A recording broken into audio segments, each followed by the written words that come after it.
Então, infelizmente a gente não gravou o começo da discussão, mas a proposta que foi construída até o presente momento foi para a gente mudar a dinâmica do grupo de leitura em conjunto para um cronograma de seminários pré-montados, em que, não de preferência, está pré-definido que quem vai fazer sou eu. Mas caso alguém tenha interesse em apresentar algum tópico específico ou vários tópicos específicos, é só dizer que ele pode ocupar aquele dia de seminário. Essa é a proposta. E aí, o que vocês acham, Moisés e Oswaldo? Eu acho que fica legal assim. Belezinha. Por que que só tem 1 hora, velho? Não Eu vai dar acho mais. bom. Esse ponto do cronograma é bom para manter essa dinâmica, né?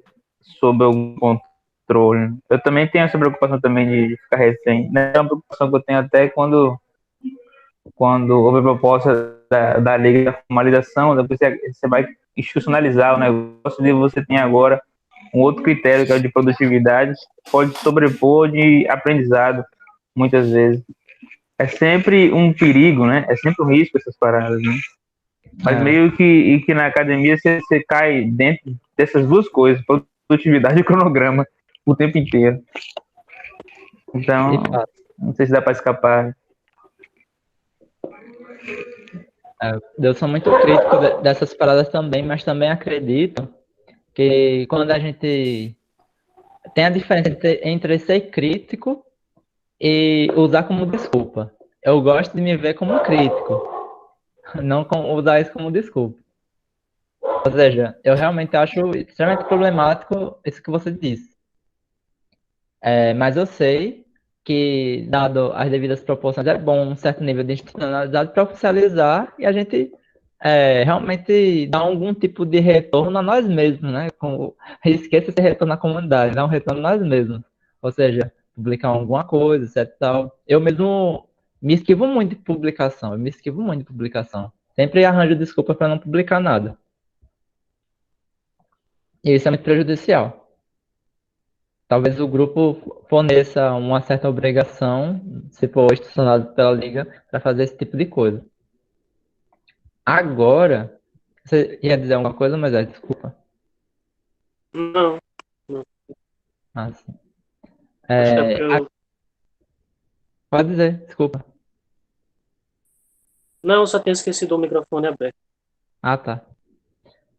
Agora vem a segunda proposta que eu tive essa ideia esse final de semana, até falei com antecedência com Moisés, e eu também vou propor. Só que agora é o seguinte, a gente está passando de uma fase de passividade, agora vai ser atividade, porque as 3 horas de reuniões que a gente tinha na semana, as duas vai ter que se transformar em alguma coisa. Não, não, não tem condições. Como nós somos um grupo, nós podemos utilizar isso a nosso favor. Como assim? Existe uma bibliografia muito vasta, atual, acerca dos temas que nós estamos estudando, só que eu não leio porque eu acho muito mais jogo ler a própria fonte do que ler esses textos. Tipo, eu já gastei um bom tempo tentando acompanhar essa bibliografia recente que está vindo, e eu sempre achei muito aquém ao ler o original, porque eles mais me sobrecarregam de preconceito do que propriamente eles me faz algo informativo acerca do original. Então, o tempo que eu gastaria lendo os manuais, que eu já gastei muito tempo lendo manuais no começo da minha vida acadêmica, eu acho que gasto melhor lendo os próprios textos no original. E eu comparo, de fato, conversando com outros pesquisadores da lógica, o quanto falta disso neles, porque, de fato, é o que eles falam, não procede lendo os textos originais. É muito engraçado. Teve um cara hoje mesmo que estava defendendo, pô, que o Frege não teve influência nenhuma da história da lógica. Ele é só um cara que sabe? A gente lê retroativamente e a gente percebe, nossa, esse cara já tinha essas ideias antes. E aí ele defende que o Russell afirma que o Frege não teve nenhuma relevância. As coisas que ele descobriu sozinho. Aí eu tive que ir para os documentos que eu tinha já lido, pegar as passagens, colocar as passagens do Russell falando, dizendo, olha, muita coisa que eu desenvolvi aqui foi devido a Frege e etc e tal. E o cara ainda não arredou o pé. Foi muito engraçado isso. Muito engraçado mesmo. Divertido pra caramba. Isso aí foi aonde? No grupo de lógica lá? Foi no grupo de lógica lá. O cara formado em matemática lá. Muito engraçado, pô. Muito engraçado mesmo. Aí você tirava onda com ele. Aprendi agora. Você tem que ter responsabilidade epistêmica. Onde estão as evidências? Eu lhe mostrei aqui. Você mostrou, não foi isso, Alan? E o cara ainda ficou colorota, pô.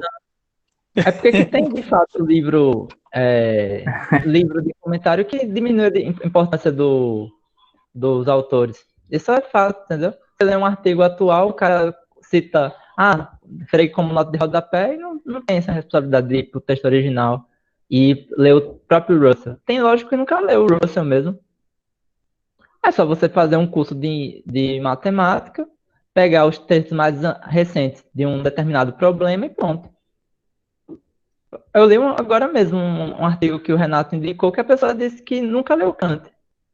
E é um trabalho sobre filosofia da lógica. Aí eu pergunto, né? Tá bom, faz essa graduação que ela fez, como ela nunca leu Kant?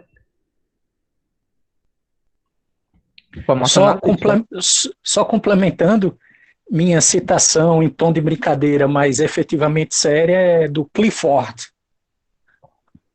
filósofo matemático, que ele trabalhou esse negócio aí de responsabilidade epistêmica.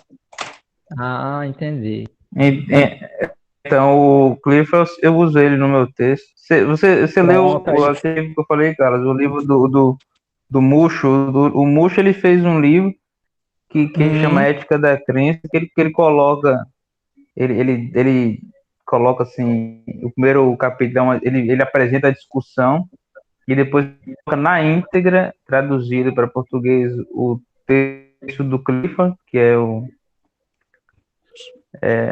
Ethics of Belief, né, que é a ética da crença mesmo, isso. Que é o artigo. Isso é o mesmo nome, né? E daí ele coloca a responsabilidade, né? Aí ele coloca o texto que veio para rebater isso, que foi o James, que escreveu, William James. Isso, o James faz a contraposição ao Clifford. Por isso que Desidério Por isso essa contraposição do James é controversa, né? Isso. Para mim, ele nunca tratou do problema mesmo que o Clifford apresenta, na verdade. Mas, enfim. É porque ele só disse que tem como exceção a questão da crença religiosa, né? O James. Né? Que o Clifford pede para ter as evidências. Eu acho que porque o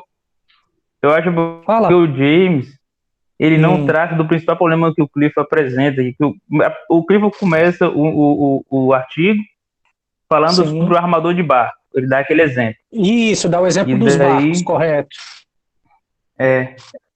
Esse exemplo que ele dá, ele remete a uma ideia de que uma crença falsa causa um problema no seu redor, ao seu redor. Tem um problema social ali, porque ela vai se disseminar e ela vai causar problemas devido ao fato de ela não estar fundamentada em evidência nem justificada. Ela é simplesmente uma crença. Por isso que ele coloca a morte das pessoas foi por causa de uma crença falsa.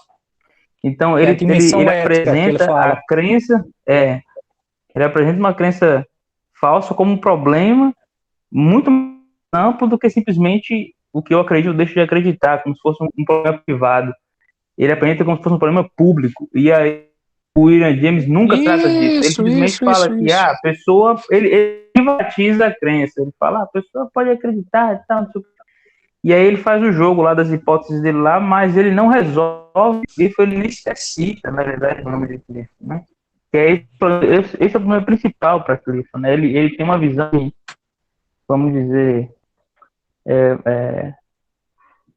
esqueci agora o termo, olha como um todo, assim, tipo uma visão estoica, esqueci agora o termo exato. Esqueci. Holística? Mas é essa, assim, é holística, exato. O Holística. Clifford apresenta uma visão holística, né? E a crença como parte desse todo, né? A crença de cada um é pública para ele, né? Porque ela vai ter sua ação. Então, se você tem crenças falsas, suas ações vão ser o quê? Entendeu? E aí cai naquela parada de Voltaire, né? De tipo, se você acredita em absurdo, você pode cometer absurdos, e aí vai. Beleza.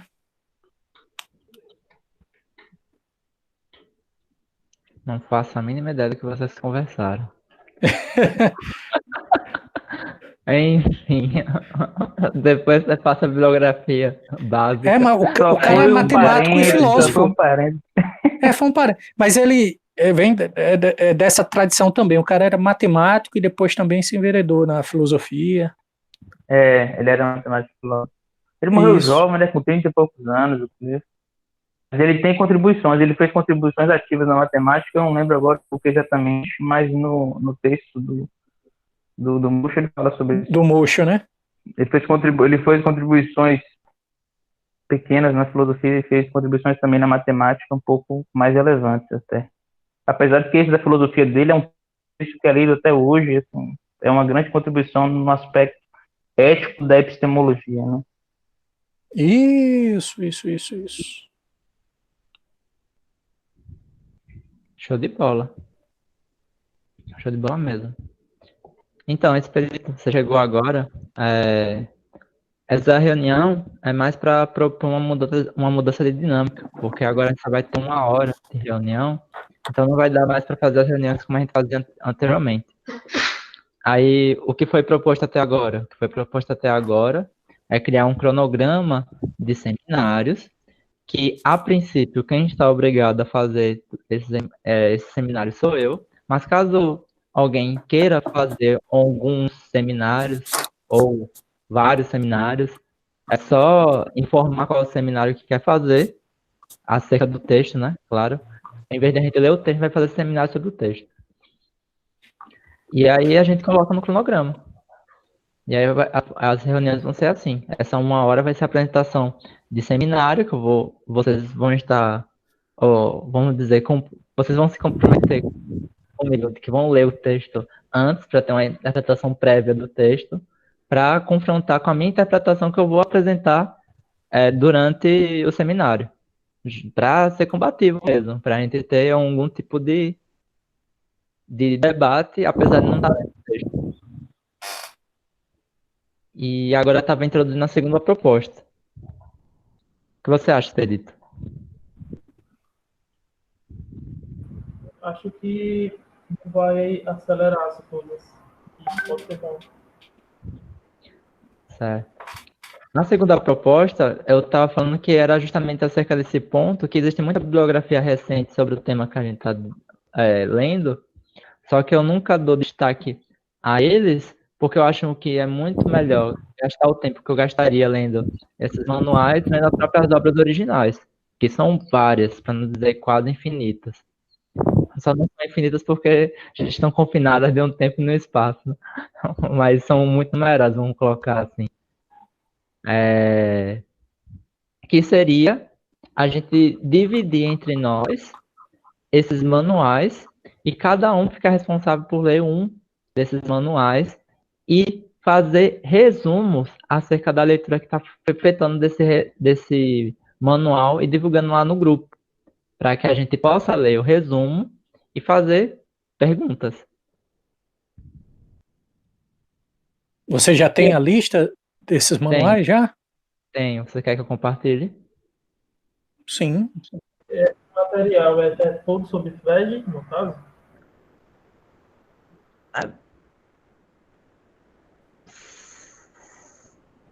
O que seria sobre Frege? Disso que eu vou falar assim. Todas elas falam sobre Frege, mas elas não são obras sobre Frege, se é isso que você está perguntando.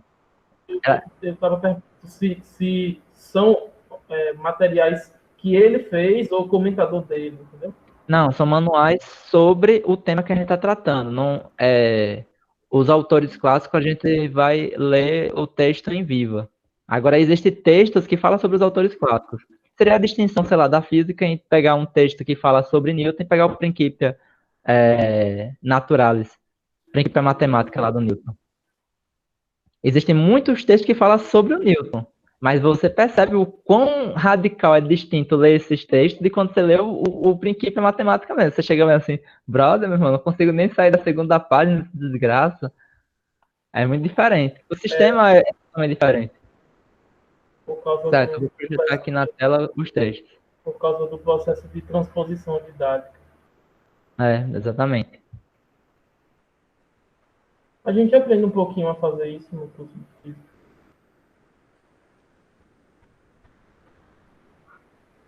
Pronto, vocês estão conseguindo ver essa lista de obras que tem aqui?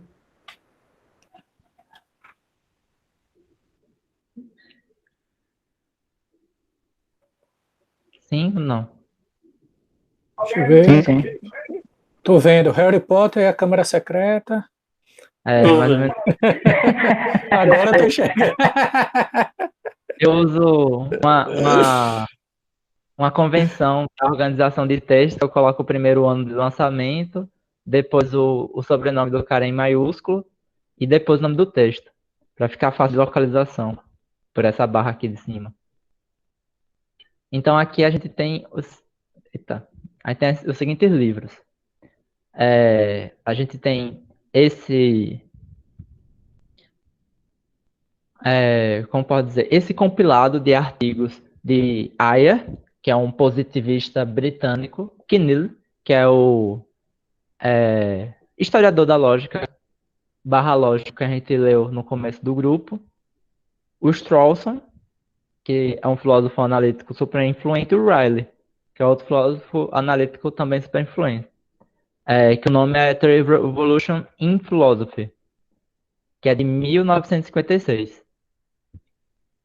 A outra obra que temos aqui nessa lista, que tem duas versões, uma versão em inglês e outra versão em espanhol lá embaixo, é essa do Koffa, que é a tradição semântica de Kant, a Carnap e o Círculo de Viena,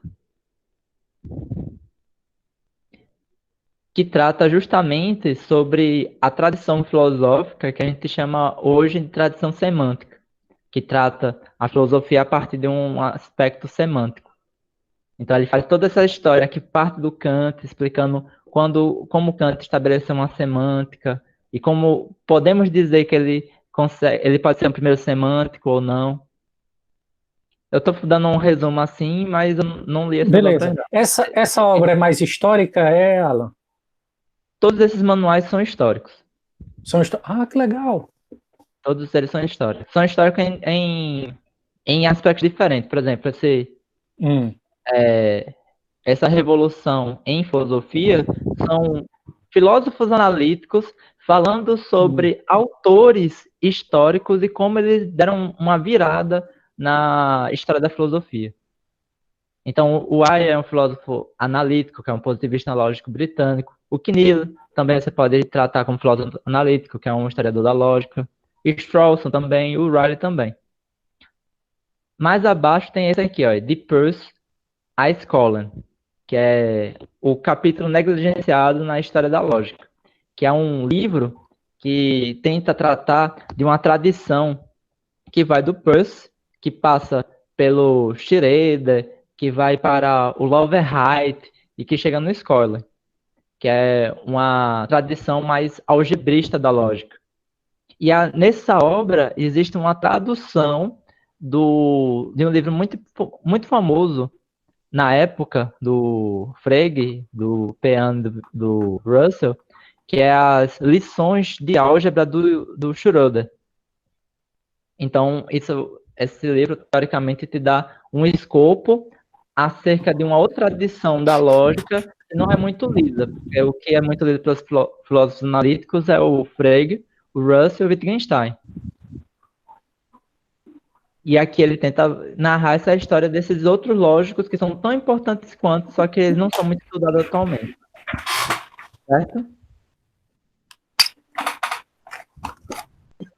Ô, Alan, qual é a ideia mesmo que você deu para a gente fazer com esses manuais, fazer resumos, como é que é?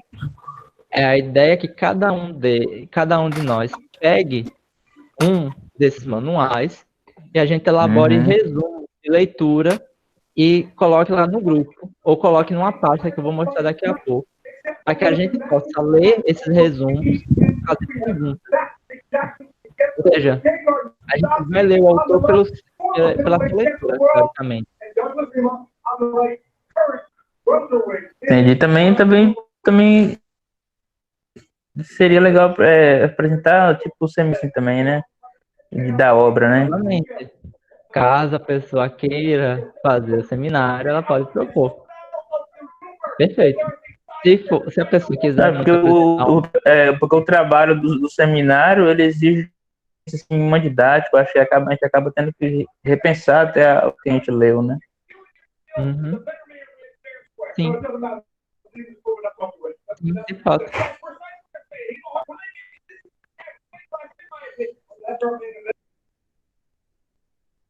Então, o que vocês acham da proposta? Vocês querem que eu continue escrevendo os livros que tem nessa lista? Você pode descer mais um pouquinho para ver o que tem lá embaixo? Oi? Pode descer mais Você pode descer mais um pouco. Posso sim. E é viável. Estou gostando. Já vi um que me interessa. Eu também. Esse Qual foi 2007, que você se interessa? esse 2007 aí do Silva. Isso mesmo. Não tem bronca, não. Que é o Jário José da Silva. Eu vou ser sincero. Essa obra, se vocês quiserem ler, fica à vontade. Qualquer um que quer ler. Mas se pegar ela, pega outra obra também. Porque essa obra, cara, tipo, ela é boa, mas ela poderia ser um livro que todos do grupo podia ler, não tem problema. Não tem para que um cara se dedicar para fazer um resumo acerca dessa obra. Por quê? Por quê? Porque ela é uma obra pequena. O que ela faz é simplesmente tratar da noção de matemática em Platão, Aristóteles, Leibniz, Kant, Frege, Hilbert, tradição construtivista. E o formalismo. E o formalismo. Exatamente. Isso. E o jeito que ela apresenta isso de uma maneira muito didática. E é um livro que, tipo, você pode ler tranquilamente, assim, uma fila de banco, ou no caso, como a gente não está frente. Não, a título de curiosidade, a obra é boa ou é a obra ruim, assim? Não, é uma obra boa, Ah, pronto, beleza.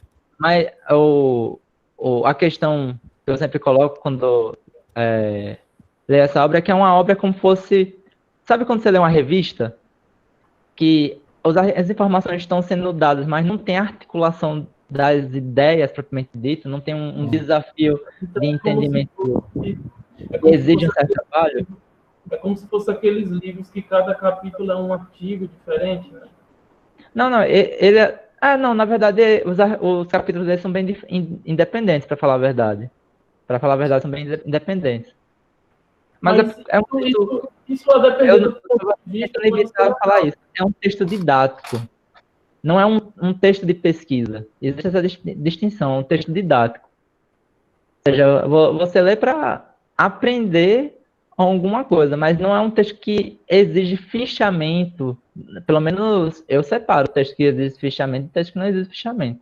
Eu não ficharia essa obra, entendeu? Por que eu não ficharia essa obra? Porque não tem muito... Por coincidência, eu comprei essa obra hoje. Oi, desculpa. Por coincidência, eu comprei esse livro hoje. Não, é ótimo. Eu também tenho ele aqui em casa. Eu já li umas 2 vezes. Na verdade, foi um presente de Marcos Damasceno, o livro.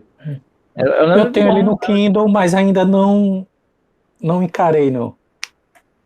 É um livro bom, não é um livro ruim, não. Eu só não acho que é um livro... Beleza, mesmo. Beleza. E outra, esse livro aqui eu quero distribuir para vocês, mas eu não tô colocando um prazo. Não, Então, tranquilo, eu entendi. uma boa para vocês, querendo ou não, já começar a traquejar uma língua estrangeira. Nem que seja pelo menos o espanhol.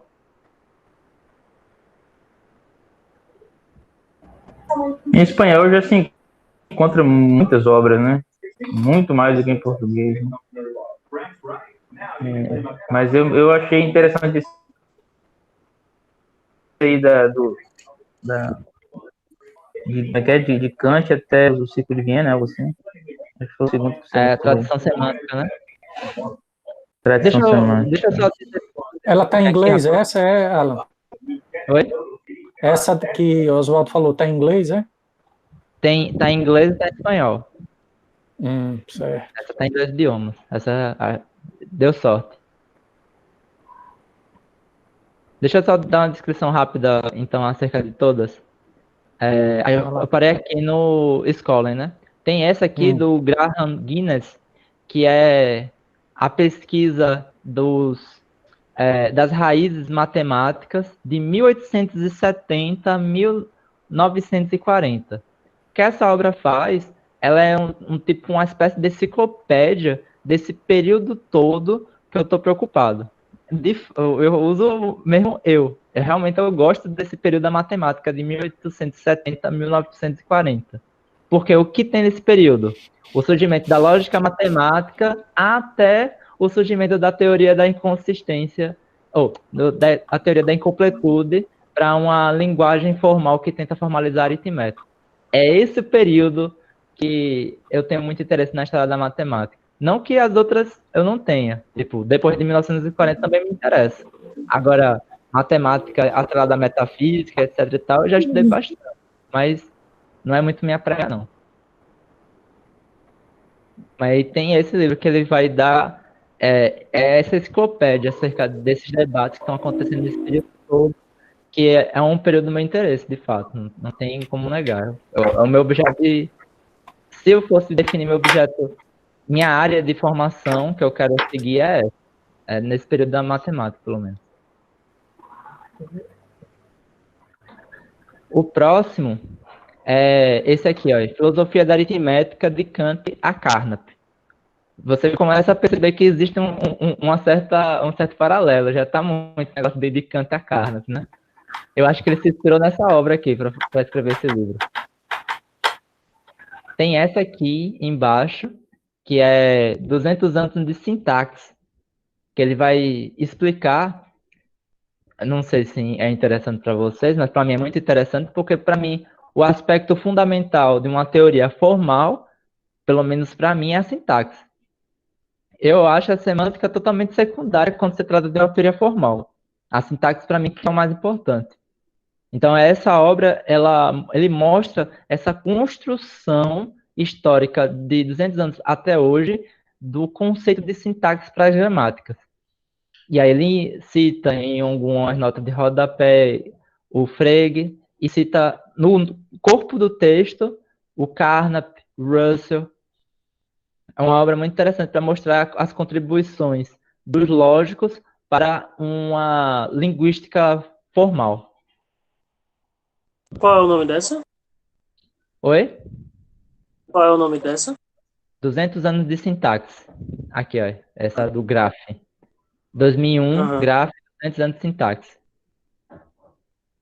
Legal, eu gostei dessa. Aí tem essa aqui que é o Graham Guinness, que é History of the Mathematical Science, que é um compilado também igual ao de cima, mas perceba, o de cima, o período que ele está descrevendo é de 70 anos. Aqui, ele é mais um pouquinho ambicioso. Na verdade, ele só organiza. O que ele pega é uma coletânea de artigos e vai aglutinando. Essa obra aqui não é muito interessante de ser escolhida, porque ela é muito grande. Ela é muito grande mesmo. Ela é mais uma enciclopédia de consulta, caso vocês queiram saber alguma coisa em particular acerca de algum matemático específico.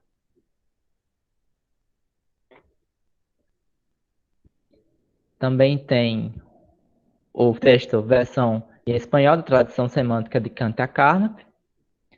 Tem o Graham Guinness de novo, só que agora ele vai tentar cobrir a história da matemática de 1640 até 1940, que é o período que começa lá com a geometria de Descartes, até o começo dos debates acerca da lógica formal. Essa aqui também não acho tão interessante assim, pegar para ler. Isso aqui são mais consulta, eu acho mesmo.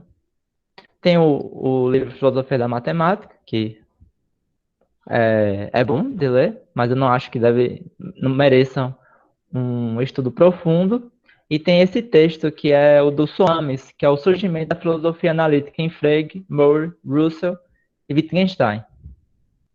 Para quem gosta de filosofia analítica. Então perceba, cada um desses textos eles aponta para caminhos diferentes. Oi, desculpa. Eu ia perguntar para você, Ana, se você tem uma introdução à filosofia da matemática do Russell. Tenho, mas eu enquadro ela mais como uma obra histórica do que como uma obra de introdução. Porque quando o Russell fala que é uma introdução à filosofia matemática, o que ele quer dizer é introdução à minha filosofia da matemática. O Alan, essa última aí que você falou, é em inglês ou espanhol? Essa última espanhol. agora. Em espanhol. Aí quais são os três mesmo? Wittgenstein? São 4. São 4. Frege, Moore, Moore, Russell e Wittgenstein.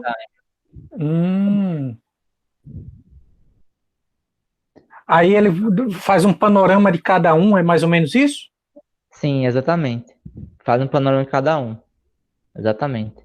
Um capítulo para o Frege, um capítulo para o Moore, um capítulo para o Russell, um capítulo para o Wittgenstein. Aí dá para você ter uma noçãozinha geral de cada um desses. É mais ou menos isso? Exato, perfeito. Perfeito. De antemão. Em ordem cronológica, né? Porque esses aí são os 4 cavaleiros analíticos, né? Os fundadores, mas dizer. Sim, exatamente. Pronto. Agora, depois, anota aí para não me esquecer, Alan, que eu me engracei por enquanto por essa jovem aí. Tranquilo mesmo. Só um resumo rápido, então. Essa primeira é como posso dizer, uma descrição a partir dos filósofos analíticos do que eles consideram que foi a revolução da maneira de fazer filosofia na época deles. O segundo é um livro que vai tratar sobre essa outra parte da filosofia que nasceu a partir de Kant, que se chama semântica, que não é nem ontologia, nem epistemologia, nem estética. É uma outra coisa que surgiu. Essa aqui fala sobre o Brad, né, no caso. É que fala dos lógicos que eram contemporâneos ao Frege, Russell e Wittgenstein, só que eles não são muito lidos, mas eles são importantes para a história da lógica como um todo. Esse aqui é uma enciclopédia das questões acerca do objeto de estudo que me interessa, que é de 1870 até 1940, ou seja, do começo dos pensamentos de criação de uma lógica matemática até aos teoremas de Gödel. Aqui é um apanhado geral sobre as filosofias da aritmética de Kant e Carnap, muito no espírito, eu acho, do Koffa. Realmente, pelo que eu vi assim na introdução, parece que ele realmente pegou o espírito desse livro para escrever. 200 anos de sintaxe, que ele vai explicar o desenvolvimento do conceito de sintaxe nas investigações linguísticas.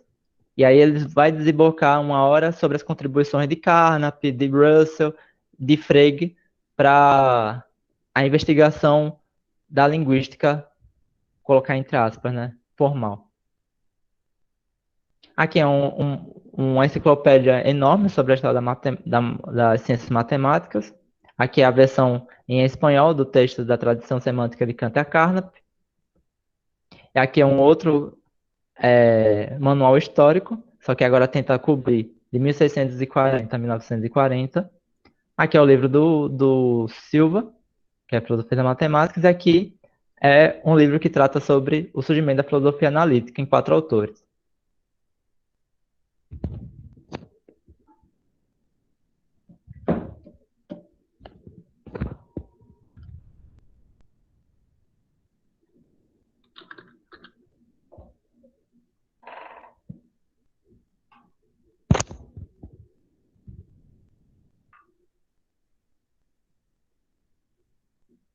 E aí, vocês acham que é possível?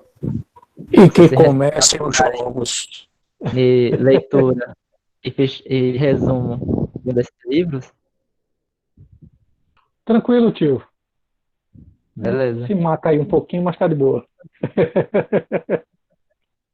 Só deixa eu mostrar que eu coloquei um material de ajuda, caso vocês queiram saber um método de leitura, de resumo, de fechamento. Coloquei uma referência que pode ajudar vocês nesse trabalho.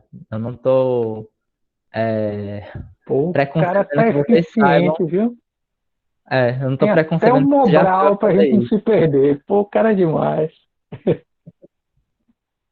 E a qualquer momento vocês podem me procurar para que a gente leia em conjunto, até mesmo faça seminário acerca desses assuntos, de que é importante mesmo aprender metodologia de estudo. É uma coisa extremamente importante, ajuda muito. Sim, Que é sim. esse livro aqui, ó. Verdade. Você colocou um livro, né? Aí eu coloquei um livro. Depois eu vou mostrar onde eu coloquei. É lá Pronto. naquela pasta que a gente colocou, que chama Grupo Filosofia das Matemáticas. Que tem muita coisa nela, né? Tem um pouquinho já. Uhum. Mas se não Aí tem essa for obra aqui, ó. certeiro. Interessante. Bora ver rapidão o sumário. Sim, senhor. Quer dizer, bora primeiro ver o subtítulo, né? Que é Prática de Fichamentos e Resenhas. Aí, estratégia de estudo e leitura, como redigir monografias, teses, dissertações, norma para publicações científicas, isso aqui você corta, porque as normas as mais variadas e elas são mutáveis. Esse livro é de 2006, a gente já está em 2020. E trabalho de conclusão de curso. Eu já li um desse, assim, similar, mas já tem um tempinho razoável, do Humberto Eco, que ele tem uma obrinha, fala também, dando dicas de como escrever e tal. Vou escrever uma tese, eu acho que é essa obra do Humberto Eco. Isso, é pequenininho, não é grande não. Sim. É esse mesmo. Você mostrou esse livro uma vez, Alan. Fala. Oi, desculpa. Você me mostrou esse livro uma vez. Sim. Eu sempre mando, pô. Uma apresentação.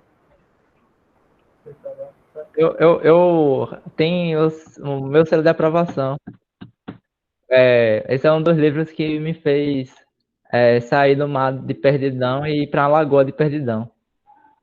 Aí vamos aqui. Sumário. Como tornar o estudo e a aprendizagem mais eficaz? Aí aqui tem explicando a eficácia nos estudos, anotação corrida, esquemáticas e anotações resumidas. Eu gostaria que vocês aprendessem a fazer essa anotação aqui, ó, da página 24. Anotações resumidas. E aí, fizessem mesmo essas anotações resumidas em um arquivo Word e publicasse no grupo ou na pasta que eu vou mostrar daqui a pouco. Que aí senhor. a gente vai ler os seus resumos e a gente vai E fazer ver se perguntas. atendeu esses critérios, então. Não estava pensando nisso. O que a gente iria fazer é usar você como escada. Por quê? Porque supostamente você está lendo e você está resumindo para a gente, entendeu? A gente está aprendendo a partir do que você está escrevendo. É assim que eu estou concebendo isso. Aí a gente vai te tem ajudar certeza que você é filósofo mesmo ou você é coach? Tirando onda, relaxa. Coach de estudos. Eu tava ganhando dinheiro, velho. Então, tô tirando onda. Vai lá. Então a ideia é Mas justamente essa. boa proposta, boa. Eu vou ler uma coisa, vou fazer o resumo, e aí você fica informado acerca da minha leitura. Ou seja, você vai ler, vai acabar se informando do livro a partir de mim. E eu vou acabar me informando do livro a partir de você. E caso vocês acharem interessante um capítulo que você fala que é imperdível, todo mundo tem que ler, a gente junta, faz um seminário sobre. E aí todo mundo é obrigado a ler aquele capítulo. E como todo mundo já está acompanhando a sua leitura já faz há muito tempo, não vai ser difícil acompanhar o argumento em questão. E aí a gente vai pegar o seu resumo e a gente vai fazer pergunta para melhorar o seu resumo. Não com a obrigação de você saber a resposta, mas sempre fazendo assim. O cara chegou assim e falou, ó, sim categorimático. Aí você olha assim, não, velho, isso aqui não é dado não. Que porra é essa? É marca de amarelo. O que porra é sim categorimático? Eu não sei, nunca ouvi essa palavra na minha vida. Vai marcando e fazendo perguntas acerca desses textos. Então, você está falando assim, os resumos, então, eles são assim, eu leio um capítulo, daí eu faço o resumo desse capítulo e já disponibilizo. Exato. Vai ser um trabalho contínuo. Como se fosse Se você em tempo real, né? Em tempo real. De preferência, por favor. Se vocês conseguirem, tipo, ler uma página por dia, fazer o resumo da página que vocês estão lendo, aí. E faça devagar mesmo. Faça em Entendeu? conformidade com o tempo de vocês.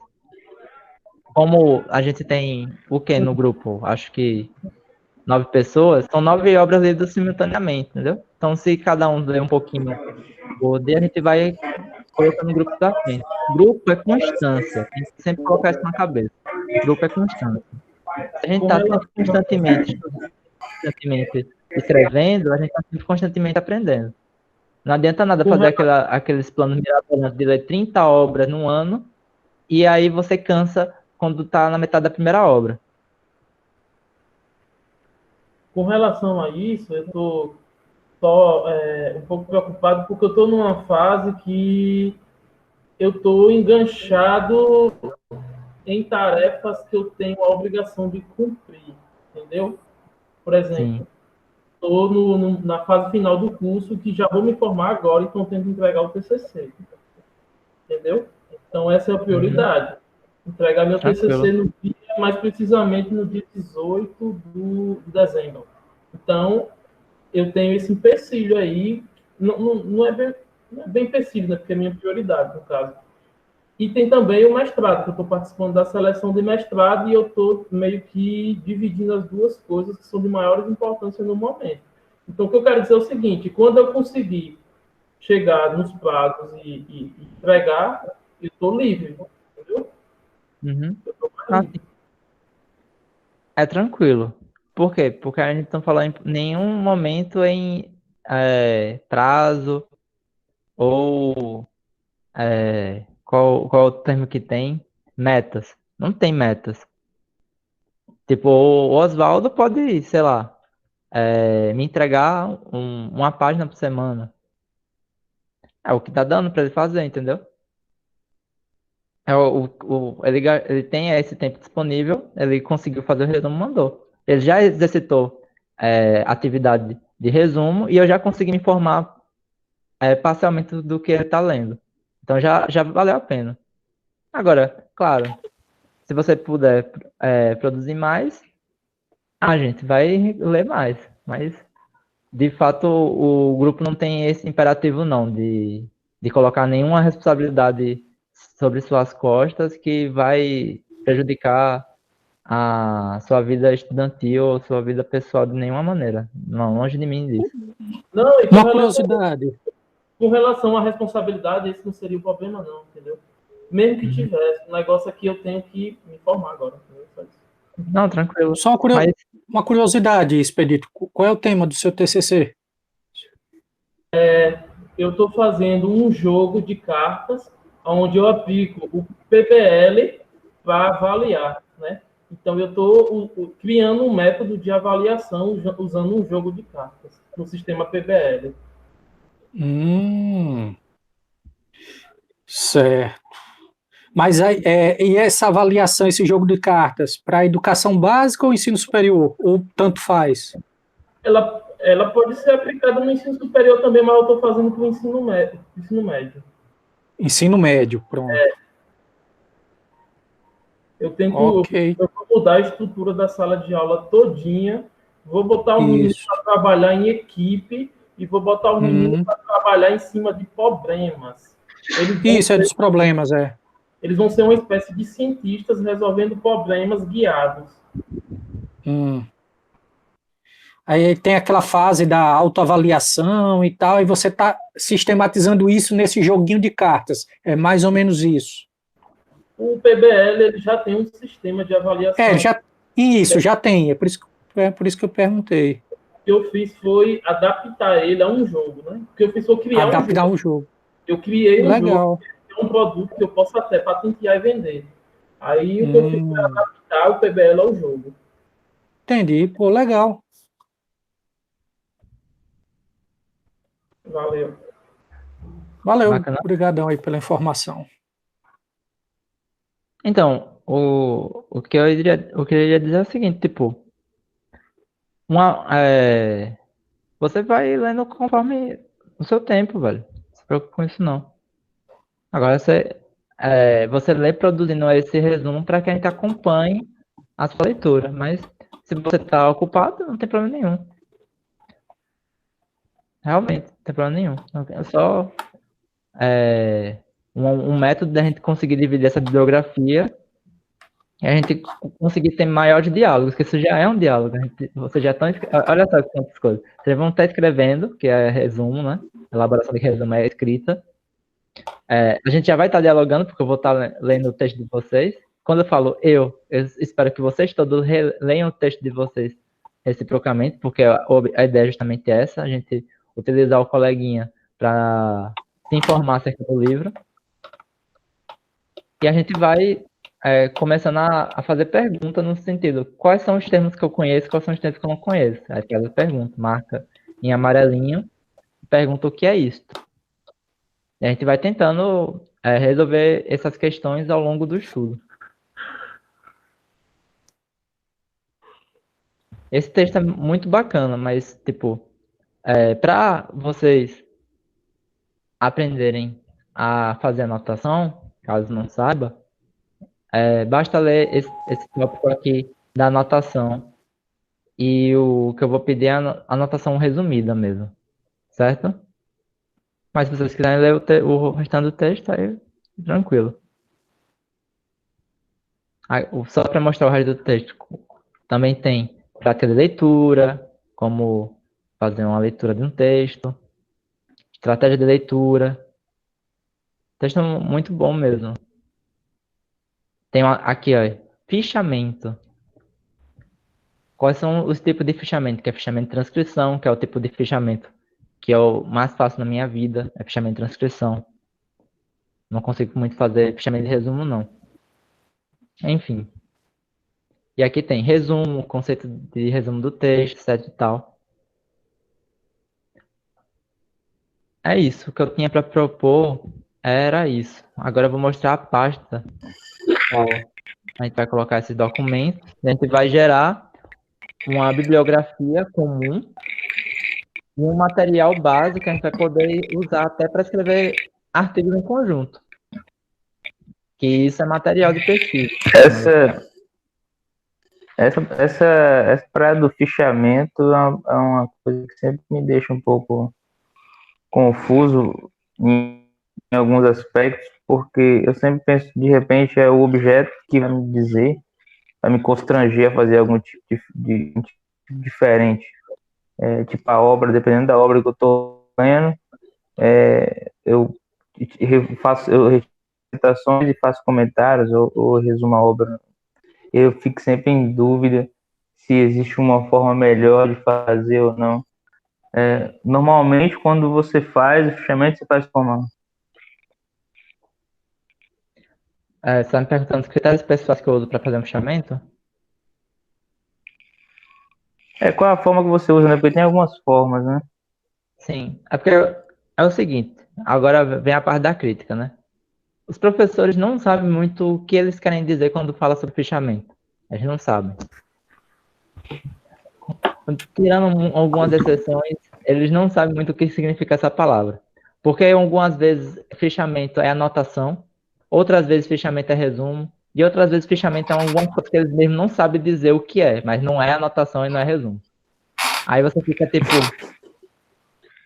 o que é o fichamento? Aí quando você, desculpa se eu estou me prolongando muito, mas aí quando você estuda a história de uma pesquisa, na pesquisa, como se acontecia antigamente, aí você começa a entender o que é um fichamento. O que acontece? Existia, vamos dizer, impedimentos materiais que fazia com que você tivesse que marcar data e hora para você ir em determinadas bibliotecas, acessar o acervo e fazer destaques de coisas que você vai usar na sua monografia. Então, o que eles faziam antigamente? Existia a Biblioteca Nacional, que eles iriam em algum período da vida deles, quando estava escrevendo o TCC, se deslocava, pegava qualquer tipo de condução até lá, passavam uma semana lá e eles iam para a biblioteca todos os dias. O que eles faziam nessa ida na biblioteca todos os dias? Tomavam fichas anotando passagens que seriam relevantes para a escrita do TCC deles. É assim que nasceu o fichamento. O fichamento é uma tentativa de seleção de passagens, um resumo esquemático de passagens, na qual você vai utilizar dentro de uma argumentação de um TCC. Foi essa a primeira origem do fichamento.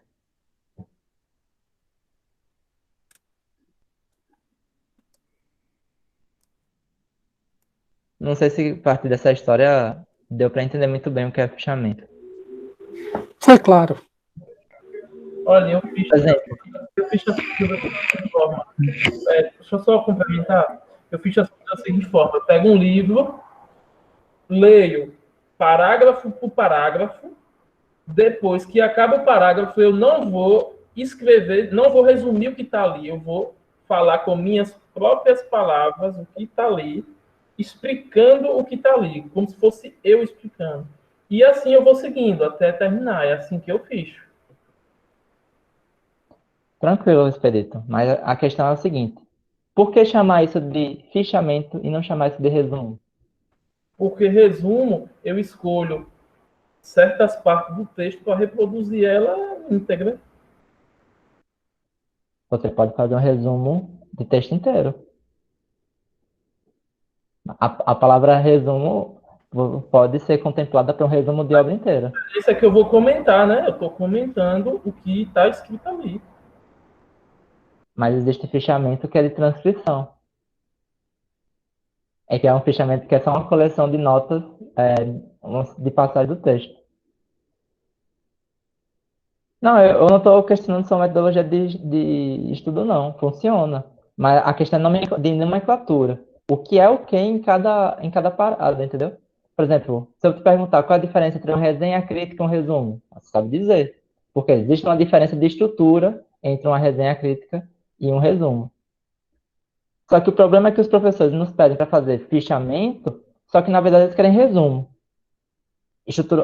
Como estrutura mesmo, tô querendo dizer. Não estou dizendo que tem problema você estudar por resumo. É uma forma de estudo, não estou diminuindo. Mas é porque estruturalmente o fichamento tem uma certa forma. Até mesmo, isso que é mais engraçado, existe o termo fichamento vem porque você escreve uma ficha que você pede em papelaria, que você coloca num arquivo assim, como se fosse uma caixa de sapato, em que você coloca deitado. E aí você tem pilhas de caixa de sapato, que são essas fichas de anotação que você vai passando a mão como se fosse um arquivo, e aí você sobe, consulta, escreve, coloca no lugar. Metodologia de pesquisa bibliográfica antes de ter computador era assim, infelizmente, ou felizmente. Ai, ai, ó. Aí, ó, o cara é especialista em fichamento aí, velho. Aí, entra naquelas questões. Então, Geralmente, eu quando acho que alguém... esse que tem um comentário, ele é um meio termo, né? Coloca, de fato, você tira aquelas citações diretas, mesmo faz citação direta, faz aquele recorte, só que daí naquela citação que você está tirando ali, que você acha importante naquele capítulo, vai fazer um comentário, né, com as suas palavras, mas aí um comentário sobre o que está sendo retirado, né? Mas olha o sumário que está na tela. É porque tem uns tipos de fichamento. Tem o fichamento de comentário também. Sacou? Também tem Então, um fichamento de comentário. Tem o fichamento de transcrição, que é o fichamento que você só pega a passagem. Tem o fichamento de comentário e tem o fichamento de resumo. Agora, por exemplo, o que separa um fichamento de um resumo? Geralmente, o que separa o fichamento do resumo é que você já sabe o que você está procurando quando faz um fichamento. Um resumo não. O resumo só tem como objetivo condensar uma informação em um espaço menor. Ou reformular a informação com suas palavras. Também pode ser, porque eu não consigo condensar a informação em palavras menores, principalmente em filosofia. Então, Pronto, viu, Alan? Já que você falou em filosofia, eu olhei rápido quando você estava apresentando e logo depois vi uma coisa que eu acho muito difícil na filosofia, que são as paráfrases, fazer paráfrase. Pelo menos eu acho um pouquinho complicado. Você fazer uma boa paráfrase, de fato. não é não? Não, de fato. E tem na obra que eu vi que tem lá, sei o quê, paráfrases, eu já bati meu olho e depois eu vou dar uma olhadinha nela. Sim, agora é bom acentuar. Essa obra ela foi escrita para, vamos dizer, cientistas, colocar entre aspas assim. E Talvez não os para a métodos, filosofia. talvez os métodos que ela empreguem não seja recomendável copiar ipsiliteris, porque a filosofia tem mais frescura atrelada a isso. Nós temos nossos próprios livros de metodologia filosófica. Só que eu acho os livros de metodologia filosófica mais obtusos, porque eles acham que descrever materialmente como são as coisas é transformar a obra em vulgar. Aí eles ficam descrevendo como se fosse filosofia também. O livro de metodologia filosófica vira um outro texto de filosofia. Você olha aquilo ali, velho, o que você está falando, cara? Cabe-nos aplicar o metron, a justa medida. Já tô começando a dominar aí os jargões, viu? eu acho que a dificuldade em de repente fazer a paráfrase, né, em filosofia é porque existe todo um cuidado do filósofo em geral com a definição dos conceitos e dos termos muito precisos. Isso, Se você Oswaldo. substituir, você deforma o que ele quer dizer. Esse cuidado, ele nem ocorre com outros textos, assim, que você lê, isso é até uma certa displicência, assim. Reparei isso quando tava fazendo Sociologia 1, tipo assim, a professora, foda-se, tá ligado? Ela falava umas coisas, daqui a pouco eram umas coisas assim que eu ficava, mano, mas esse conceito meio, tipo, já é diferente do outro, e é um cuidado que você encontra muito na filosofia, porque é muito em cima disso, definições e conceitos, e não é tão forte em outras, de repente. Porque às Sempre vezes, pode Oswaldo, a ter, gente assim. fica com aquela preocupação de querer formalizar tudo também, assim, e a gente vê que quando se diz de uma forma diferente, vai formalizar, fica totalmente diferente do original. Mas eu tenho uma resposta para isso. Mas fala aí, socialize aí. Não, é porque isso se deve mais porque nós temos muita preocupação em sermos historiadores da filosofia. E como tais, a gente tenta sempre ser imparcial. E aí, nessa de imparcialidade, que a gente se coloca essas questões.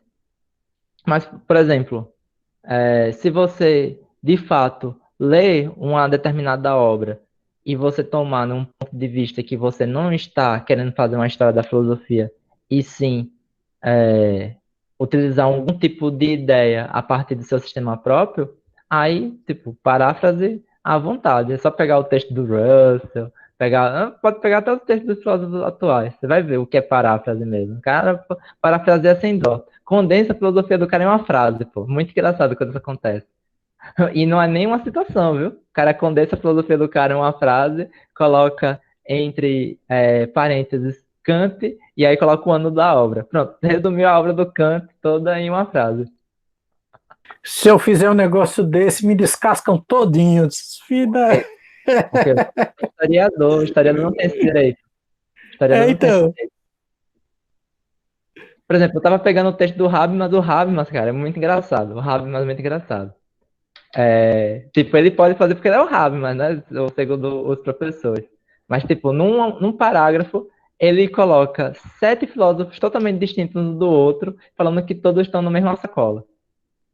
Pra gente fazer isso, cara, a gente tem que escrever uma introdução na casa do Cabrunco, tomar 700 tipos de preocupação anteriores, se apoiar na autoridade de 600 historiadores, para fazer no final de 16 páginas uma aproximação entre 3 autores. E o Habermas só não parar E de ainda tem que evocar Platão e Aristóteles ainda, para garantir a vitória. Pois é.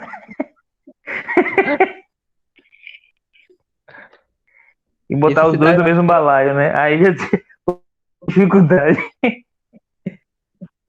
Não, eu não estou criticando, não. Estou dizendo que isso se deve mais pelo nosso caráter histórico mesmo. Mas Mas eu como acho que daí quando você está escrevendo alguma coisa, uma coisa própria sua, que você está querendo apresentar uma ideia sua e tal, é diferente, eu acho, quando você está, tipo, falando sobre o cara, sobre o pensamento do cara, uma paráfrase do cara, você tá com cuidado de não querer deformar a ideia do cara, mesmo que você pense que isso é possível, porque toda a ideia de... Eu lembro que eu escrevi um texto assim sobre o Mendes, viu, até, aí o Balheiro colocou assim, ele gostou do texto, mas ele colocou assim, mas será que o Mendes queria dizer isso? Eu sabia que o Mendes não queria dizer aquilo, mas tipo, eu pensei, com essa ideia do Mendes, eu posso fazer essa questão. E daí eu usei o Mendes para passar uma ideia minha. E daí ele botou, mas será que o Mendes queria dizer isso? É claro que não era questão da época dele. Eu só estou usando a maldade no coração do Mendes para expressar a minha revolta. Tipo, mas aí consciente. o historiador da filosofia acaba tentando se satisfazer assim, tipo, ele estuda muito um filósofo para entender um pensamento dentro de uma delimitação histórica específica, e aí ele fica se reprimindo dizendo assim, pô, velho, eu estudo estado da filosofia o tempo todo, me graduei, mas não consigo fazer nenhum comentário filosófico. Comentário filosófico assim, não consigo falar nada filosoficamente. O que eu vou fazer? Eu vou pegar o autor e dizer o que ele diria caso se ele fosse transportado na máquina do tempo e acontecesse tudo perfeitamente somente para olhar para o mundo agora como está, e a gente só dê tempo de escrever, entendeu? A gente dá o texto dele, não coloca ele nem para viver atualmente, porque é isso que parte das considerações. Porque, por exemplo, se a gente fosse realmente transportar esse filósofo pro tempo de hoje, ele passasse 3 dias, será que ele não ia trocar muitas opiniões dele? Duvido, cara. Isso é brincadeira de RPG, rapaz. Duvido você Não, pegar sim, uma é claro, só que eu não fiz assim, não. Eu fiz tipo assim, eu peguei só o conceito mesmo. Não falei tipo que Mendes dizia, não. Eu falei assim, eu peguei o conceito dele, que ele tá falando sobre como surge na humanidade, acho que a ideia de religião. Acho que é essa parada aí de religião. E daí eu só pego a noção dele, entendeu? E daí eu aplico, entendeu? Eu aplico independente, não pego assim como medo, o que medo pensaria ou algo assim, não, eu quero saber, eu só pego a partir dele como se fosse, eu uso como uma premissa, entendeu? Para poder fazer o outro argumento. Foi o de leitura 1, não foi, Oswaldo, que a gente leu? Acho que foi 1 ou 2, né? Foi um. Foi um da leitura 1, um. pronto. Uhum. Foi quando a Fábula das Abelhas lá. Isso. Aquele trecho. Entendi. Não, Tô lembrando. Entendi. Então você fez um texto de cunho filosófico mesmo, né? Você só se utilizou do arcabouço conceitual e se apropriou, né? Só foi apropriação total. Entendi. Não, eu tava pensando que era aqueles três, sabe? O que Maquiavel falaria da política brasileira atualmente? O que eu acho extremamente engraçado toda vez que eu vejo uma coisa dessa, pô. É uma coisa que eu sempre acho engraçado. Mas ele Cara, não faria nada, porque ele já nem caveira ele é mais, já virou pó nessa altura do campeonato. não, e mesmo se fosse possível criar uma máquina do tempo, pegar o Maquiavel e transportar, cara, eu acho que se ele passar 3 dias aqui, eu sei que eu tô falando 3 dias, pode ser muito mais, né? 3 dias ele mudaria muitas opiniões dele, pô. O bom do filósofo é que ele morre e ele não pode mudar de opinião. Essa é a mágica de estudar gente morta. Tipo, Morreu achando que descobriu como o mundo funcionava, né? Newton É. morreu achando que ele descobriu um mundo mecânico que funciona de forma exata. Então, E morreu achando que era o cara. ele não tem mais como mudar de opinião, já tá morto, entendeu? Morto, não tem mais como mudar de opinião. Enfim, cara. É por isso que eu acho engraçado. Ô, Alan, eu Oi. ainda vou continuar com aquele livro de 2007. Da- pode ser. Não, Vou ficar com ele. todo mundo pode ler que é 2007, não tô impedindo não, mas eu sempre recomendo pegar outro.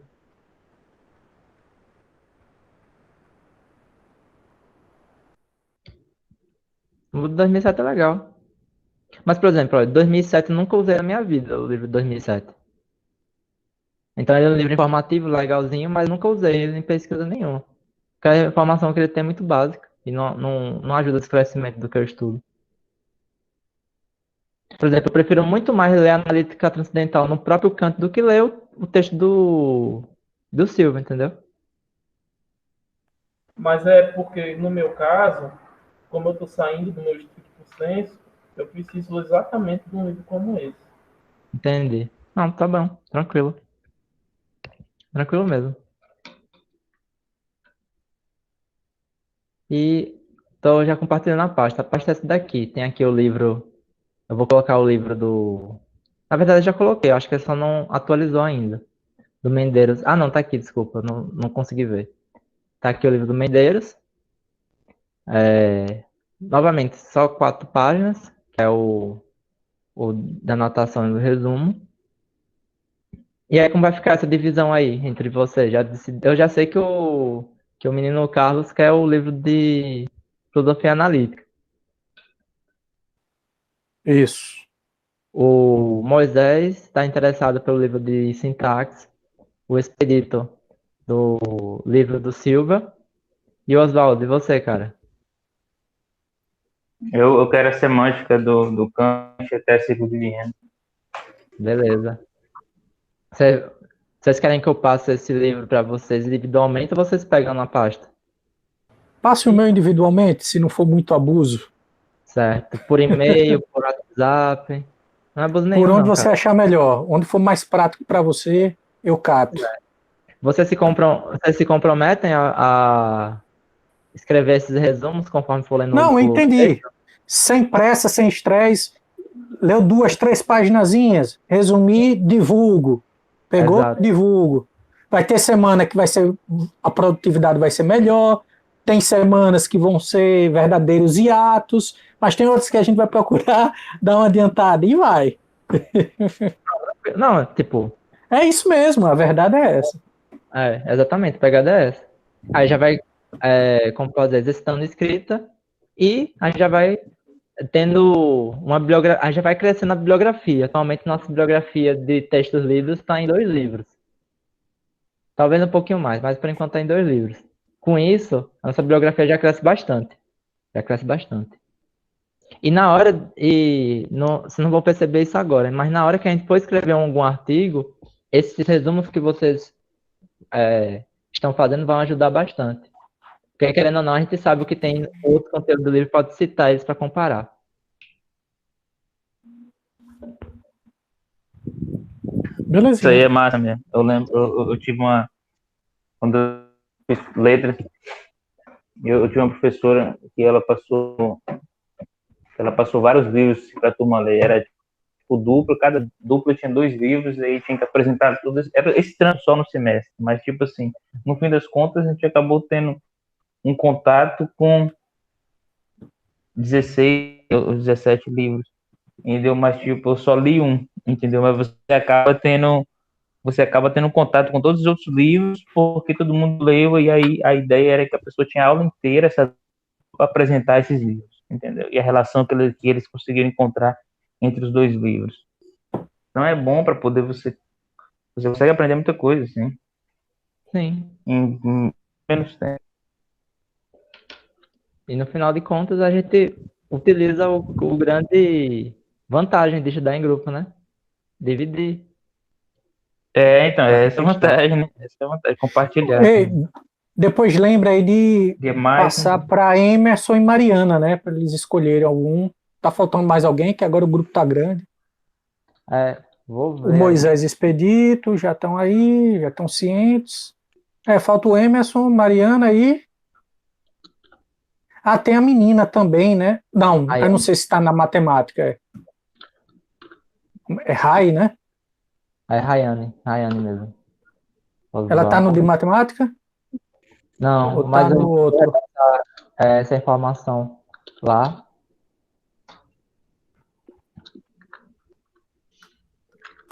Talvez eu vou colocar mais livros na lista, que tem alguns livros que eu achei que eu ainda não coloquei. Porque geralmente eu só coloco livros que eu consegui ler a introdução, né? Pelo amor de Deus, não. Eu quero pelo menos ter um conhecimento básico sobre a bibliografia que eu estou montando, né? Fazer, fazer com que o título é foda também. Eu tô apaixonado pelo eixo de modernidade, Alana. Tá muito bonito aquilo ali, como eu já falei. Aquilo Tá, ali deu um brilho nos meus olhos que eu fiquei assim, cara, aquilo tá muito bonito. E é objeto direto do meu interesse de estudo pro mestrado, né? cara, que bom que você está gostando. Que bom mesmo que você está gostando do grupo de modernidade. Eu vou aproveitar que vocês já estão aqui mesmo. Baixei alguns livros. Essa semana eu vou querer de ler. Também pode ser de interesse de vocês. Que eu fiquei de ler a introdução. Eu já fiz o sumário, mas eu não tive tempo de ler a introdução ainda. Deixa eu ver. Só que os títulos são muito interessantes. Aí eu vou mostrar para vocês. Vai que aí alguém quer trocar de livro, sei lá. Vamos aqui. Deixa eu compartilhar rapidão. Vou aproveitar que Se já estamos for, aqui. se for lógica, é capaz de eu mudar. E esse de 78 aí? Oi? Aquele de 78 você mostrou ele? É a Susan, né? É o da Susan, né? Susan Hack. É bom, é legal aquele. Aqueles são os textos de apoio. Eles estão sempre lá para serem consultados. Depois eu exibo de novo, já que você falou. Deixa eu ver aqui. Aqui tem esse. Frege, importância e legado. Vocês estão vendo já aí? Tá sim, tá aparecendo. Certo. Aqui temas. Aí tem um artigo do Resnick, que é sobre a posição de objetos matemáticos. De objetos matemáticos, isso. Tem aqui Frege versus Cantor e Versus Cantor. Dedekind, sobre o conceito de número, que é um artigo do Tait. Tem sobre a introdução do cardinal do cardinal de Frege, melhor dizendo, e números como. Dos números cardinais, né? E Exatamente. a lógica dos objetos. É a lógica dos objetos. Tem esse do Haley e do Wright, nominalismo e contingência de objeto abstrato. Tem definição por indução em Frege, na nas leis básicas da aritmética. Tem o Boole, tem o Dummett, que é uma resposta a Boole no mesmo artigo. Tem a estrutura do sistema de lógica de Frege. Tem um artigo somente sobre o horizontal. Tem o Frege e a dedução natural. Uhum. Tem a epistemologia, o antipsicologismo de Frege. Epistemologia, como é? Disfarçada? Diz que. Acho que é. É tipo disfarce em disguise. Epistemologia é tipo em disfarce, né? Se fosse traduzido ao pé da letra, mas tipo disfarçada. Então, eu leio assim, em disfarce. Você fala, não, em disfarce não faz pra você entender em português, é disfarçado, deve ser disfarçado. Como se Aí fosse Frege, implícito. pode ser. Epistemologia implícita, né? É. Oculta. Ocu- Epistemologia Porque, não é sei. porque em inglês você não vai falar epistemology É a disguise expressão, ou né? disguise epistemology porque Uhum. mudaria o sentido de quer dizer. Quando você vai falar em disguise, você fala até pra pessoa assim, ele tá ali em disguise, tipo, ele tá ali disfarçado mesmo. A gente vai traduzir disfarçado, não tem outra forma de traduzir em português. Pra assim passar mais ou menos o mesmo sentido. Entendi. Entendi. É como a gente chega aqui, fulano tá na encolha. Pô. Tem Frege sobre o conhecimento do terceiro reino. Tem a filosofia da linguagem da terceira parte. A teoria fregiana da verdade e do significado. Isso. Tem o tratamento de Frege da referência indireta. Tem o termos singulares 1. Termos singulares. E só isso. É um, não sei por quê. Só, né? É um porque é único. Ai, ai. Tem esse e agora o outro, né? Esse aqui já começa a fazer combinações entre Frege e teorias mais contemporâneas, esse livro.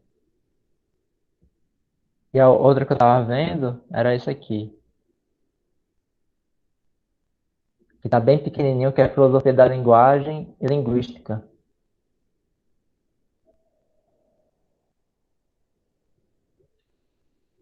O legado de Frege, Russell e Wittgenstein. Aí aqui os temas. Filosofia da Linguagem e Linguística, o legado de Frege, Russell e Wittgenstein, que é o prefácio. Mapeando a cidade antiga, linguística histórica e clarificação conceitual. Russell e Wittgenstein sobre proposição, julgamento e verdade. Como falar precisamente sobre percepção visual. O caso do pato e do coelho. Estudei clarificação essa semana, li em algum lugar. Lembra aí, Oswaldo? Tinha um negócio aí com clarificação. Vai lá, continue. Já tô cansado já. Tá bom o papo, mas Sim, sim. Da clarificação, tô ligado. foi algum texto aí, não sei se. Foi como é o nome? Do Russell. Foi o Leitura 3. É isso mesmo. Foi alguma coisa de leitura. Você não tá fazendo não, né, Oswaldo? Leitura 3? Tô não. Foi que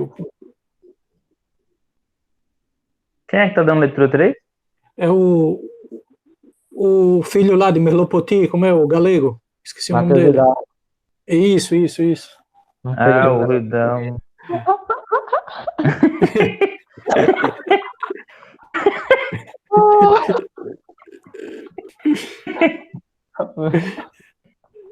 Tá certo, então, né?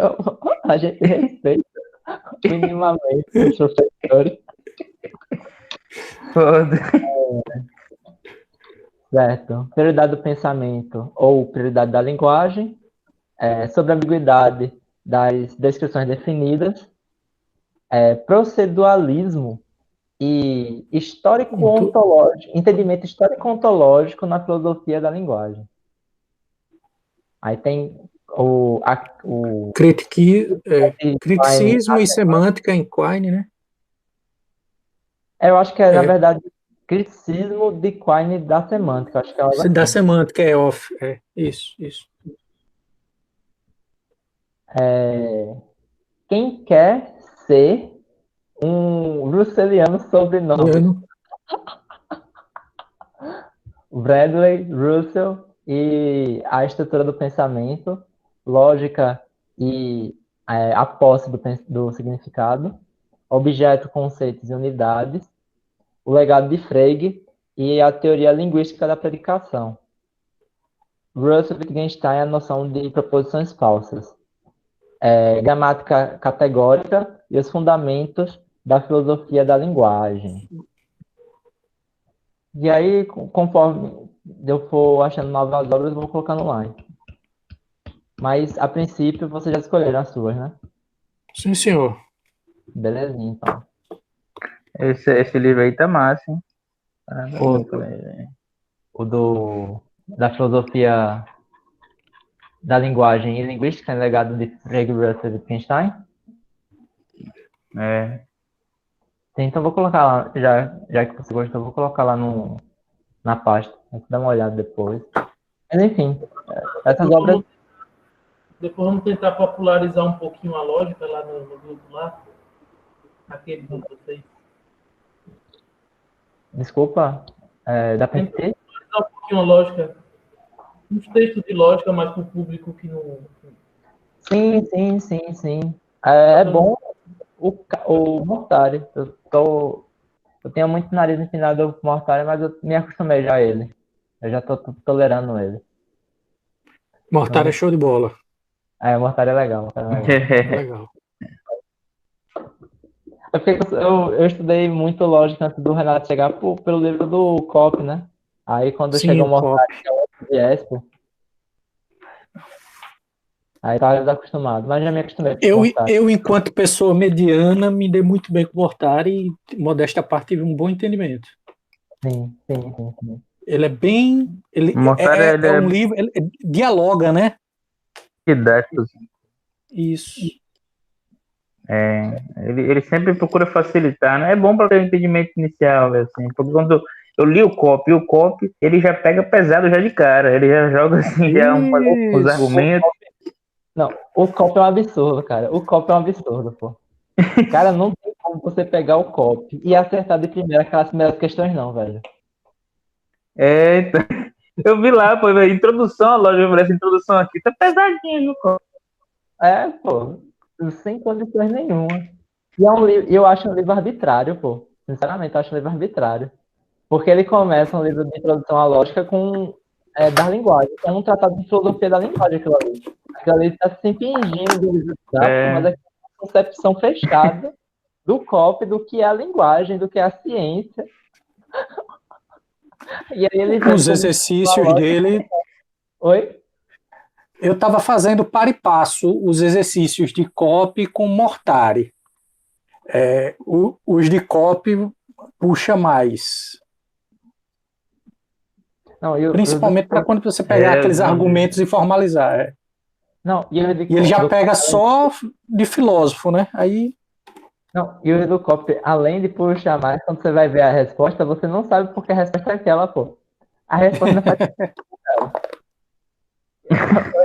Eu já estudei em conjunto o COP, era muito engraçado, pô. Porque a gente chegava, juntava, lia todo mundo, fazia o exercício, e aí, vamos ver a resposta. Ninguém acertava. E quando a gente ia ver, a gente ia justificar porque a resposta era aquela pelo assunto. Porque, por exemplo, o cara dava uma lista de indicador de premissa. Não tinha nenhum tipo de indicador de premissa naquele texto. Não tinha. Aí você fica tipo, como é que eu sei o que é conclusão e o que é premissa aqui? Aí o Mortari dá uma listinha com vários indicadores de premissa, ele bota bem didáticozinho, ó, se aparecer essas. Mas o que o Expedito pediu é importante, a gente precisa trazer uma coisa mais palatável, é importante. A gente precisa popularizar, né? Porque isso. Esse que a gente tem aqui é um negócio nosso. Agora, se a gente não fizer isso, a meninada que tá aí vai cagar e andar para a lógica e a gente vai... Correto. Sozinho, né? Isso é verdade, Expedito. Tem razão. É bom pegar e dar um pouco... Belezinha. Então, estamos combinados. Vou dar acesso a vocês aquela parte que eu mostrei, eu vou pedir para que vocês realmente digitem. Se não for pedir demais, quando você enviar para mim aquele livro lá, o que eu escolhi, envia o Mortari para mim também. Tá, viu sim. Aí eu vou dar acesso para vocês àquela pasta de edição, e aí vocês colocam os resumos lá. Mas, sabe, né? Escreve um arquivo em formato Word e de preferência submeta o resumo o que você acha melhor, em formato Word mesmo ou em formato PDF? Tanto faz. Me dá igual, aí o que for mais prático aí. Coloca os dois então, coloca o Word em formato PDF. Eu acho que de geralmente faço repente isso. o Word é mais prático no sentido de que dá para fazer comentário direto e tal. Mais tranquilo Você do que acha o que o Word é PDF. mais prático? É mais tranquilo para você colocar, para você, para outra pessoa que vier, ela poder colocar comentários e coisas assim. Eu acho que PDF tem que ter programa específico, né? Então, eu penso o seguinte, só para fechar mesmo. Eu pensei em colocar os dois, porque às vezes a gente quer ler pelo celular. E geralmente todo celular lê PDF. Agora o Word fica mais complicadinho. Nem todo Isso, mundo tem. entendi. Agora, de fato, coloca o Word lá para quem Mas tiver assim, no computador e querer colocar aquelas caixas de anotações, né? Que fica muito bonitinho assim, puxado na esquerda. Aí fica à vontade. Dá para fazer isso também, a depender do editor de isso PDF. aí o Balieiro faz. Mas o Mena não, o Mena taca no texto, borra tudo o texto da gente. Lembra? Não, eu prefiro quando puxa a caixinha. É mais. O Balieiro coloca certinho na caixinha lá, você clica e você vê que Isso. merda que você fez. Aí fica filé. O Mena não, ele organizado. sai botando tudo colorido lá e fora o seu texto todo. Eita, carnaval da Gota Serena. Fica até difícil saber o que era seu texto e o que é agora seu texto, né?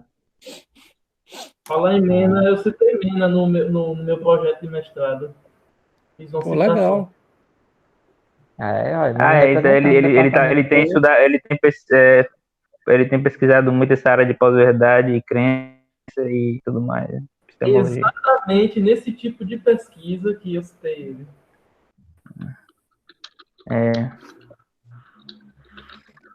Ele tá me orientando no PIBIC. O Mena é o cara dessa parada. Eu achei muito engraçado, ele é irônico. Pronto. Bem humorado e sem perder a seriedade da coisa. Sim, mas na escrita mesmo é da hora também pra ler. É bem de boa. Por isso que seu professor predileto lá pegou arte. A gente sobreviveu, né? A gente sobreviveu. Sim. A gente sobreviveu. Mas aquele a galera texto que o ali Mena abriu. apresentou aquele dia foi um texto muito... que ele foi bastante assim, sarcástico, o texto inteiro. Isso. O texto era sarcástico, né? O texto tinha ironia, e o texto fazia relação direta com o governo atual e tal, e criticava várias coisas dentro de um tom sempre sarcástico e irônico, né? Um texto Aí talvez uma certa vertente conservadora dele não tenha gostado disso, né? Mas deve ter sido por aí mesmo. Certo. Para definir, eu defini no caso. O cronograma. Isso. Queria elaborar um documento pequeno dizendo como fazer os comentários, né? Porque vai que as pessoas não saibam, né? Uhum. Certo. E mandar o e-mail com as respectivas obras para vocês ou pelo WhatsApp. Na verdade, eu não sei ainda. Isso. O que for mais cômodo para você, você manda. Pode ser pelo... pode ser dos dois. Pode ser pelos dois, diga a verdade. Não, pode ser pelos dois, porque aí... Qualquer um dos dois, pô.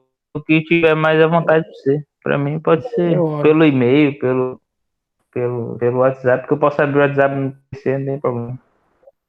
A disjunção exclusiva, ou, né? Ou um ou outro. É. A versão que você vai querer, Oswaldo, é em espanhol ou em inglês? Não é inglês. Espanhol eu vou demorar demais pra sair do lugar. É sério mesmo? Você Oswaldo não é tem rápido. no espanhol, não?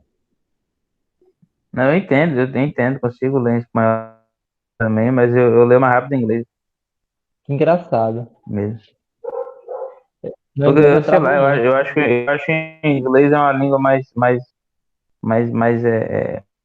objetiva, do meu ponto de vista. Eu consigo ler, às vezes, um texto mais rápido em inglês que em português, mas só por causa da quantidade de letra que em português precisa, de palavra, para poder falar uma coisa, em inglês precisa de muito menos para dizer a mesma coisa. Entendeu? Então, tipo, às vezes o texto aumenta de tamanho só porque tá em português. Aí eu leio em inglês mesmo. Belezinha, Eu fiz então. isso com o Berkeley lá. O Berkeley lá apresentar a leitura lá do livro original, porque quando eu fui ver o em português era maior. Eu falei, não, vou ler o original mesmo. É, boa estratégia. Eu só consultei o original, não li no original no bruto, não, assim. Só consultei mesmo. Belezinha, gente. Obrigado pela reunião. Desculpa se ela foi Valeu. mais tarde do que eu imaginava. Como falou, pessoal. É. São básicos, Valeu. mas vai ser muito bom essa nova rodada. Vai ser massa mesmo. Acho que a gente vai produzir muitas coisas. Vai agradecer a todos nós, né, coletivamente, individualmente também. E que comecem os jogos. Valeu. E aquele livro também Falou, pessoal. Boa noite pra você. né? Não, aquele livro dos tipos de texto. Oi, desculpa, não entendi não. Tem aquele livro O também livro. os tipos de resumo, os tipos de. Ah, sim, é o Sim, sim. não Mande científico, junto, então. mande o bloco todo. Mande o livro que Pode a gente mandar vai. tudo. O livro e um dos dois. Beleza. Tá certo. Valeu. Esse povo abusa, tá vendo? Não, oxe, fica à vontade. O livro tá aqui para ser enviado mesmo.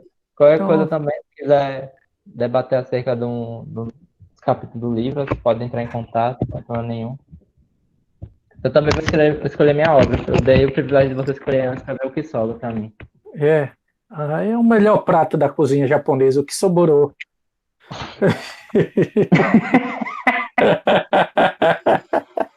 O que sobrou é foda, velho. Rapaz, eu ainda vou dar uma olhada. Já separei as nuvens, né, do Aristófanes. Isso, já separei e tal. Eu vou dar uma olhada com relação à comédia na filosofia, que eu quero ver se eu escrevo alguma coisa sobre isso.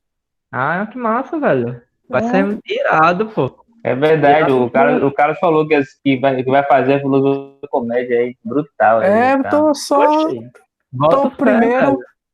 tô primeiro procurando ter uma noção geral de tudo, né? Porque eu não vou fazer uma coisa capenga, mas vou dar uma marteladazinha nisso aí. Pô, bacana mesmo, velho. Iradíssimo, cara. Iradíssimo. Que é o objeto massa que você criou pra você mesmo. É, Qualquer coisa, manda pra gente criticar, não, tranquilo. e detonar Pronto. e entregar com todas as suas esperanças. Acabar com todas as minhas risadas.